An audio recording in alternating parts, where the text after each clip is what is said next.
अगर आज तुम गरीब हो तो याद रखना, गरीब होना एक अभिशाप नहीं बल्कि एक वरदान है। एक गरीब आदमी जिसने अपनी पूरी जिंदगी मेहनत की और अपने दम पर कपड़ों की एक फैक्ट्री बनाई, और अब गरीब आदमी के पास इतना पैसा हो चुका था कि उसका एक जवान बेटा ऐशो आराम के साथ अपने शौक पूरे करता। वह आदमी अपने बेटे को उसकी जवानी इस तरीके से बर्बाद करते हुए देख बहुत दुखी होता। एक दिन गरीब आदमी ने अपने बेटे को सुधारने की एक तरकीब सोची।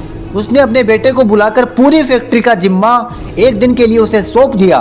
बेटा अपने पिता की यह बात सुनकर बहुत खुश हो जाता है और सोचता है कि पापा का काम तो बहुत आसान है, आज तो पूरे दिन आराम से बीतेगा।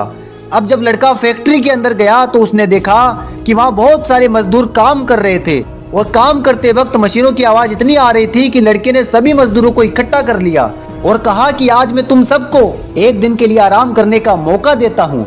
इतना सुनकर फैक्ट्री का मैनेजर और बाकी के मजदूर बहुत खुश हो गए और सभी के सभी आराम करने के लिए बैठ जाते हैं।